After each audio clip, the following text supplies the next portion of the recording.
দাদি আমি এবার স্কুল চলে গেলাম। যাও বেটি, ভালো করে যাবা। বেটি কোথায় গিয়েছে? ও তো স্কুল চলে গেছে। আমার কিছুক্ষণ অপেক্ষা করতে পারতো না, আমি ওর জন্য বই এনেছি। এটা দেরি হয়ে গেছে সেজন্য চলে গেল। বেটা প্রতিদিন পানির পরিমাণ বাড়ছে, আমরা কিভাবে থাকবো? মা আমাদের থাকার জন্য জায়গায় বড় কোথায় আছে? এখানে আমরা কত সুখী আছে, এখানে আমাদেরকে দেখে নিলে এখান থেকে আমাদেরকে তাড়িয়ে দেবে।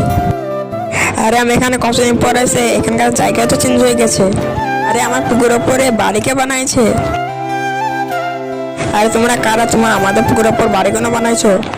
যে আমাকে ক্ষমা করে দেন, মানে পুকুরটা ফাঁকা ছিল সেই জন্য আমি এখানে বাড়ি বানিয়ে নিয়েছি। এই যে পুকুরটা ফাঁকা থাকবে তোমরা পুকুরের ভিতর বাড়ি বানিয়ে নেবে। এই যে আমাকে ক্ষমা করে দেন, বাড়ি থাকলে আপনার কিছু ক্ষতি হবে না। তাড়াতাড়ি পালো এখান থেকে।